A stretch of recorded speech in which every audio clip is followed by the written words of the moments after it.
प्यारे बच्चे सुप्रभात। आज मैं आप लोगों को क्लास 3 विषय हिंदी पढ़ाने जा रही हूँ, जिसमें पाठ है 8 पढ़ाना है। उसका शीर्षक है जल ही जीवन है। अब आइए हम लोग इस पाठ में जल के बारे में पढ़ें। सबसे पहले इसकी प्रस्तावना को पढ़ें। इस पाठ में जल के महत्व को बताया गया है कि जल के बिना कोई जीवित नहीं रह सकता। अब पाठ्य पुस्तक की ओर चलें। सबसे पहले कुछ शब्दार्थ दिया गया है, उसको देखिए। महत्व, महत्व का अर्थ होगा महत्ता। रौनक, रौनक का होगा सुंदर। जीवित, जीवित का अर्थ होगा जिंदा। एहसास, एहसास का अर्थ होगा अनुभव। बारिश, बारिश का अर्थ होगा वर्षा। विषैला, विषैला का अर्थ होगा जहरीला। उदास, उदास का अर्थ होगा दुखी। आप इसे कॉपी पर भी लिख लेंगे और याद भी करेंगे।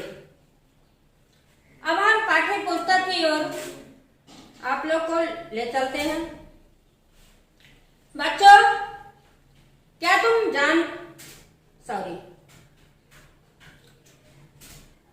बच्चों, क्या तुम मुझे जानते हो? मैं वो हूं जिसके बिना जीवन की कल्पना भी नहीं की जा सकती। पेड़ पौधे, मनुष्य और जीव जंतु सभी को मेरी जरूरत होती है। पहचानो मुझे। मैं हूं पानी, मुझे जल भी कहते हैं। तुम मेरे बिना नहीं रह सकते। तुम्हें मेरी जरूरत का एहसास उस समय सबसे अधिक होता है जब तुम्हें बहुत प्यास लगती है। मेरे महत्व को देखते हुए ही तो कहा गया है कि जल ही जीवन है। बच्चे,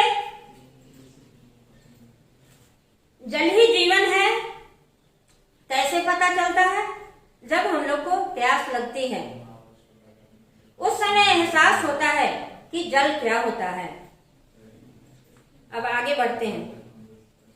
तुमने देखा होगा कि यदि मैं पेड़ पौधों को न मिलूं तो वे उदास होकर मुरझा जाते हैं। वैसे तुम्हारे भी तो मैं बहुत काम आता हूं, जैसे पीने में, खाना बनाने में, नहाने में, कपड़े धोने में इत्यादि। तुम्हें याद है भरी गर्मी में जब गला सूखता है तब ठंडे पानी का एक गिलास मिलते ही तुम्हारे चेहरे पर रौनक आ जाती है। यहाँ रौनक का क्या अर्थ होगा? चेहरा खिल उठता है, चेहरा सुंदर हो जाता है, तो रौनक का अर्थ होगा सुंदर। इसलिए तुम्हारे जीवन में मेरी जगह कोई और ले नहीं सकता। किसका जगह नहीं ले सकता है? तो जल का। फिर चाहे वह कोई भी और कितना भी अच्छा शीतल पेय क्यों न हो। क्यों? सही कहा ना?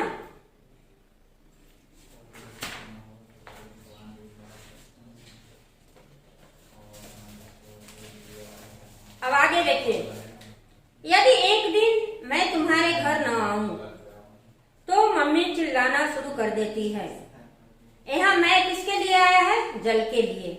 यहाँ कहने का तात्पर्य है कि अगर एक दिन जल घर पर नहीं आता है तो मम्मी क्या करती है? चिल्लाना शुरू कर देती है। अरे आज पानी नहीं आया, काम कैसे होगा? मेरे बिना तुम्हारे सारे काम अटक जाते हैं, है ना? अच्छा, क्या तुम जानते हो कि मैं कहाँ से आता हूँ? कहने का मतलब हुआ जल कहाँ से आता है। अब इसके बारे में पता लगाना है। चलो मैं ही बताता हूँ। मैं बारिश के रूप में झमझम पृथ्वी पर आता हूँ और झील, तालाब, जलाशयों और नदियों में जमा हो जाता हूँ। नदी का जल सागर में जाकर मिलता है और पानी का विशाल भंडार बन जाता है। कहाँ विशाल भंडार बन जाता है? तो नदी या सागर में। एक बात और, मैं मीठे और खारे दो रूपों में पाया जाता हूँ। कहने का मतलब है जल कितने रूपों में पाया जाता है? तो दो रूपों में, मीठे और खारे। मीठे जल का उपयोग पीने के लिए किया जाता है। सागर में पाया जाने वाला पानी खारा होता है। अब यहाँ प्रश्न उठता है कि मीठे जल का उपयोग कहाँ होता है? तो मीठे जल का उपयोग पीने में होता है और खारा जल कहाँ पाया जाता है? तो सागर में पाया जाता है। अब तो मुझसे बिजली भी पैदा की जा सकती है। यहाँ मुझसे किसके लिए आया है? तो जल के लिए आया है। जल कहता है कि अब तो मुझसे बिजली भी पैदा की जा रही है। चौंक गए ना? वैज्ञानिकों ने नदियों पर मेरे जल को रोककर बांध बनवाने शुरू कर दिए हैं ताकि मुझसे बिजली पैदा कर देश में फैले बिजली संकट से निपटा जा सके। कैसे बिजली पैदा किया जाता है? जल को रोक करके।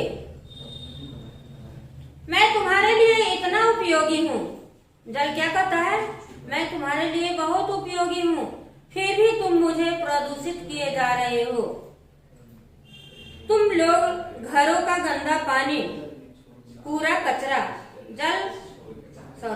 कल कारखानों का विषैला पानी आदि नदियों में डाल देते हो, जिससे पीने योग्य शुद्ध पानी की कमी हो रही है।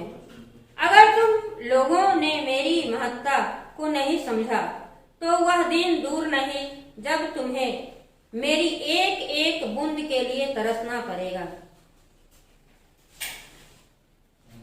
वैसे मुझे यह बात अच्छी लगी है कि अब लोग जल प्रदूषण की समस्या की ओर ध्यान दे रहे हैं।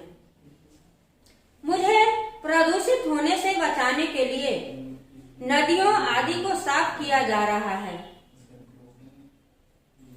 मेरी बर्बादी रोकने के लिए लोगों को कई तरीकों से जानकारी भी दी जा रही है। मैं तुम लोगों को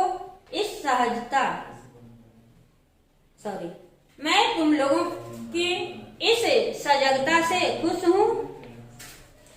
अब तुमसे विदा लेते हुए यही कहूंगा कि जल बचाओ, जीवन बचाओ। बच्चे, इस कहानी से यही सीख मिलती है कि जल को गंदा नहीं करना है, जल को बचाना है, जल को फिजूल खर्च नहीं करना है।